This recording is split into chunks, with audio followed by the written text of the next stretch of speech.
भाइयों बहनों नमस्कार। All India anganwadi news channel में आपका स्वागत है। चैनल से जुड़ने के लिए नीचे दिख रहे रेड कलर के सब्सक्राइब बटन पर आपको सबसे पहले क्लिक करना है। फिर साइड में एक नोटिफिकेशन बेल यानी घंटी बन के आएगी, उस पर जब आप दबाएंगे तो 3 घंटी आपको दिखेंगी, जिनमें सबसे ऊपर आल वाली घंटी आप लोगों को दबा लेनी है। सभी आंगनबाड़ी सेविका सहायिका मिनी बहनों का आज के इस वीडियो में स्वागत है। बहनों वीडियो को लाइक कर देना और चैनल से अगर आप न जुड़ी हो तो अपने चैनल को सब्सक्राइब कर लेना। बढ़ते हैं हम खबरों की तरफ, आप वीडियो को पूरा जरूर देख करके जाना।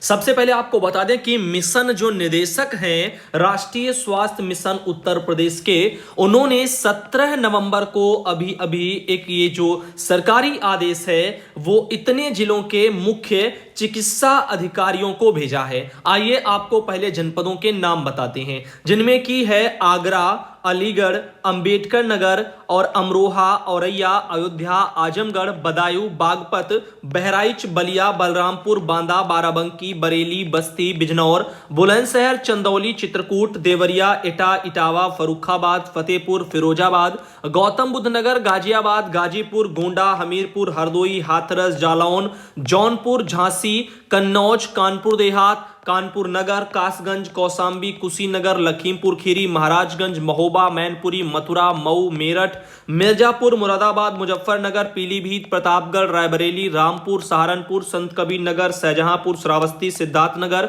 सीतापुर, सोनभद्र, सुल्तानपुर, उन्नाव और वाराणसी, इतने जिलों के मुख्य चिकित्सा अधिकारियों को बोला गया है कि सैम ट्रीटमेंट यूनिट में बच्चों का प्रबंधन के संबंध में। अब आइए देखते हैं ये सैम ट्रीटमेंट आखिर यूनिट है क्या इसमें आंगनबाड़ी बहनों की भी कहीं ना कहीं कुछ भूमिका रहेगी, तो आइए इसको देखते हैं। लिखा है, आप अवगत हैं कि सीवियर एक जो है एक्यूट जो है मॉलन्यूट्रिशन सैम कुपोषण की एक गंभीर चिकित्सीय अवस्था है और इस अवस्था में बच्चों में मृत्यु का खतरा कई गुना बढ़ जाता है। सैम से ग्रसित बच्चों को पोषण प्रबंधन के साथ ही चिकित्सीय प्रबंधन की भी आवश्यकता होती है। सैम बच्चों के चिकित्सीय प्रबंधन की प्रणाली वर्तमान में सैम बच्चों का प्रबंधन 2 स्तर से किया जा रहा है। तो आपकी जानकारी के लिए समुदाय स्तर पर हो रहा है और चिकित्सा इकाई स्तर पर हो रहा है। तो आंगनबाड़ी बहनों, आप सबको पता है कुपोषित बच्चों से जुड़ा हुआ आप सबको बहुत कुछ कार्य करना पड़ता है, तो यह जानकारी आप सबको भी पता होनी चाहिए। समुदाय स्तर पर क्या होता है, सैम मैम एवं गंभीर अल्प वजन के जो ग्रसित बच्चे हैं, इनका चिकित्सीय जांच और जो प्रबंधन है वो प्रत्येक महीने के प्रथम बुधवार को स्वास्थ्य उपकेंद्र अथवा हेल्थ वेलनेस सेंटर पर होने वाले विचेसंडी सत्र में किया जाता है, जिसे संपूर्ण स्वास्थ्य एवं पोषण दिवस के रूप में भी मनाया जाता है। गतिविधि को स्वास्थ्य एवं आईसीडीएस विभाग के संयुक्त समन्वय से क्रियान्वित किया जा रहा है। चिन्हित सैम से ग्रसित बच्चे जिनमें किसी प्रकार की चिकित्सीय जटिलता नहीं होती है, उनको सत्र के दौरान ही निर्धारित चिकित्सीय प्रोटोकॉल के अनुसार प्रबंधन प्रदान किया जाता है। इन बच्चों को समुदाय स्तर पर सैम और मैम की श्रेणी से बाहर आने तक फॉलोअप भी किया जाता है। दूसरा जो स्तर है चिकित्सा इकाई का स्तर, इसमें है कई सैम से ग्रसित बच्चों को चिकित्सीय जटिलता भी होती है। ऐसे सभी बच्चों का प्रोटोकॉल के अनुसार पोषण पुनर्वास केंद्र पर जो है इन पेशेंट प्रबंधन के लिए रेफर किया जाता है। वर्तमान में प्रदेश के 73 जनपदों में 79 पोषण पुनर्वास केंद्र क्रियान्वित हैं। एक जनपद स्तरीय पोषण पुनर्वास केंद्र प्रत्येक माह में मात्र 20 से 25 सैम एवं चिकित्सीय जटिलता से ग्रसित बच्चों को प्रबंधन प्रदान करने के में जो है सक्षम है। इन बच्चों में निम्नलिखित चिकित्सीय जटिलताएं प्रमुख रूप से पाई जाती हैं, जैसे कि आप यहां पर देख सकते हैं 12 तरह के चीजों के बारे में लिखा है। एक तो लिखा है हाइपोग्लाइसीमिया, फिर है दस्त निर्जलीकरण जिसको बोलते हैं, फिर है दिखने में बहुत कमजोर या सूखा हुआ बच्चा, दोनों पैरों में गड्ढे वाली सूजन और यहां पर इस तरह से उदासीनता या बेहोशी या फिर आपका उनींदापन, चिड़चिड़ापन या फिर और बेचैनी, सांस लेने में किसी तरह की परेशानी, हथेलियों का पीलापन यानी कि एनीमिया, भूख का जो है भूख ना लगना, बुखार या फिर ठंडा बुखार, तीव्र निमोनिया या अन्य किसी जटिलता के लक्षण जो चिकित्सक के अनुसार महत्वपूर्ण है। इस तरह से इनके बारे में होता है। और आगे दिखाते हैं आपको आगे इसमें क्या कहा गया है। अब आगे इन्होंने कहा कि आईसीडीएस विभाग के द्वारा भी सैम व गंभीर अल्पवजन बच्चों की पहचान की जा रही है तथा सैम पर बढ़े फोकस के कारण पहचान किए गए बच्चों की संख्या में वृद्धि हुई है। इन्हें चिकित्सीय उपचार की आवश्यकता है तथा सैम एवं चिकित्सीय जटिलता से जो ग्रसित बच्चे हैं इनको ससमय उपचार प्रदान करने के लिए वैकल्पिक व्यवस्था की स्थापना करना आवश्यक प्रतीत होता है। तो इस क्रम में भारत सरकार द्वारा वार्षिक कार्य योजना 2022-23 तथा 23-24 में जनपद जो स्तर है उस पर सैम ट्रीटमेंट यूनिट का अनुमोदन प्राप्त हुआ है। इसके बारे में ये बता रहे हैं। ब्लॉक स्तरीय सैम ट्रीटमेंट यूनिट का जो उद्देश्य है वो यहां पर सब बता दिया गया है। पोषण पुनर्वास केंद्रों के माध्यम से चीजें वहां बच्चे भर्ती कराए जाते हैं। तो यही सब चीजें यहां पर आ रही हैं। आगे आपको बताना चाहेंगे इस वाले लेटर को हमारे पास भेजा था कामनी बहन जो कानपुर देहात से आती हैं। अब ले चलते हैं आपको आगे कुछ अन्य जानकारियों की तरफ। जैसा कि आप देख रहे हैं जिला कार्यक्रम अधिकारी जो कन्नौज के हैं इन्होंने अपने यहां पर 17 नवंबर को एक लेटर निकाला है और इस लेटर में उन्होंने लिखा कि पोषण पाठशाला का जो आयोजन है वो 25/11/2022 को 12 बजे से 2 बजे के बीच में एनआईसी के माध्यम से वीडियो कॉन्फ्रेंसिंग के द्वारा किया जाएगा।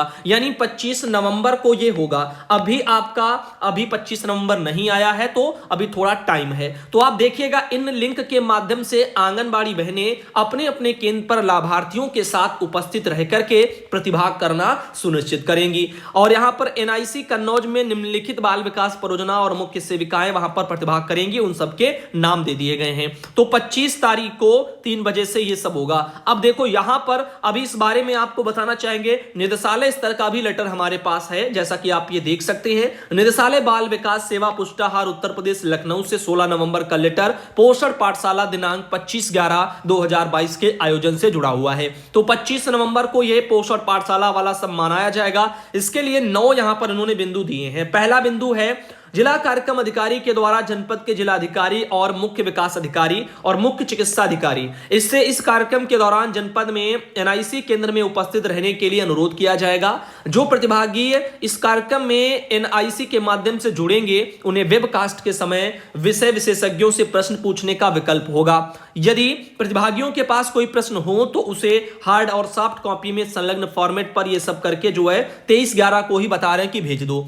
अब कहने का तात्पर्य ये भी समझ लेना कि क्या पहले से ही प्रश्न क्यों पूछ लिए जाते हैं। वही पूछे हुए प्रश्नों को पहले से तैयारी करके आए वहां पर बोल दें। ऐसे वीडियो कॉन्फ्रेंसिंग होना ये ठीक नहीं लगता। अब डायरेक्ट होनी चाहिए तो पता भी चले कि हाँ जो बता रहे हैं विशेषज्ञ वो भी तो उनको भी तो देखो कि वो डायरेक्ट कितना नॉलेज दे पा रहे हैं। अब पहले से ही प्रश्न जाएंगे रटे रटाए प्रश्नों को लेकर के वो आपको वहां बता देंगे तो ये तो एक अलग चीजें हो गई। तो ये चीजें कुछ ठीक नहीं है। फिलहाल के लिए आप देख रहे हैं जिला कार्यक्रम अधिकारी द्वारा पूर्व में ही यह सुनिश्चित किया जाएगा कि जिन प्रतिभागियों लाभार्थियों को प्रश्न पूछना है उसकी सूची पूर्व में तैयार कर लेंगे तथा उन्हें एनआईसी में अनिवार्यता बुलाया जाएगा क्योंकि एनआईसी के माध्यम से ही प्रश्न पूछा जा सकता है। देख रहे हैं ये सब चीजें चलती हैं। विभाग के यहां पर लिखा गया है कि अन्य सभी सेविकाएं जो कि सुपरवाइजर आशा संगिनी आंगनबाड़ी और मिनी ये सब भी वेब लिंक के माध्यम से जुड़ेंगी और आंगनबाड़ी बहनें अपने स्मार्टफोन के द्वारा वेब लिंक के माध्यम से इस कार्यक्रम से जुड़ेंगी। समस्त आंगनबाड़ी बहनों के द्वारा अपने केंद्र पर पंजीकृत जो अंतिम त्रैमास की गर्भवती महिलाएं हैं धात्री माताएं हैं उनके अभिभावक हैं उन सबकी उपस्थिति भी करवाएंगी। जो लाभार्थी किसी कारण से केंद्र पर नहीं आ पाएंगे यथासंभव वे अपने घरों से वेब लिंक के माध्यम से इस कार्यक्रम में जुड़ेंगे। उनके पास स्मार्टफोन की सुविधा अगर उपलब्ध होगी तो यहां पर ये चीजें हैं। और कार्यकर्तियों द्वारा यह सुनिश्चित किया जाएगा कि उनका मोबाइल फोन पूरी तरह चार्ज हो, आंगनबाड़ी केंद्र पर लाभार्थी के बैठने की समुचित व्यवस्था हो, पीने के लिए स्वच्छ पानी हो और साथ ही साथ जिला कार्यक्रम अधिकारी के द्वारा सभी सुपरवाइजर आंगनबाड़ी और मिनी और आशा संगिनी इनको इस कार्यक्रम का वेब लिंक दिशा निर्देश समय से प्रेषित किया जाएगा और इस तरीके से सारी चीजें वहां पर कराई जाएंगी। तो आगे आप देख रहे हैं कई बार हुआ है ये पोषण पाठशाला तो इसमें कोई बहुत बड़ी बात नहीं है। प्रश्न पूछे जाने का ये प्रारूप आप देखिएगा। प्रश्न लिखा हुआ है लाभार्थी का नाम, पति का नाम, लाभार्थी का विवरण, पता और मोबाइल नंबर।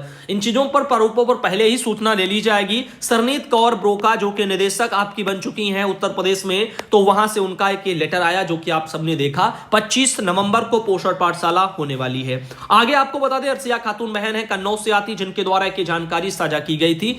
आगे आप देख सकते हैं एक ये मैटर है लिखा है भैया जी नमस्ते मैं आंगनबाड़ी कार्यकर्ती सरला शर्मा और आंगनबाड़ी कार्यकर्ती आशा रानी केंद्र सकरी जंगल ब्लॉक ब्लॉक उझानी, जिला बदायूं, हम दोनों का अक्टूबर माह का मानदेय राज्य और केंद्र दोनों का नहीं आया है। गांव में 4 केंद्र हैं जबकि 2 लोगों का आ गया है, क्या करें? तो देखो, हमें इसके बारे में जानकारी पर्सनल नहीं है, किसी बहन का आया तो क्यों नहीं आया, किसका आया। तो देखो, जिनका आया वो बताया, बाकी नहीं आया। एक लेटर दिखाया था जिसमें कुछ कारण लिखे थे अक्टूबर माह के मानदेय ना आने के। उम्मीद है आपने उसको देखा होगा, अगर नहीं देखा है तो फिर उसको देखिए, क्योंकि देखो, हर एक चीज को बार बार दोहराना या लेटर लेकर के फिर से वही आना, तो ये दिक्कत भरी चीजें रहेगी।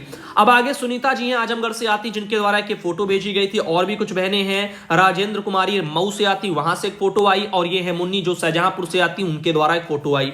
इसी तरह से आज के इस वीडियो को यहीं तक रखते हैं और अगले वीडियो में आप सबको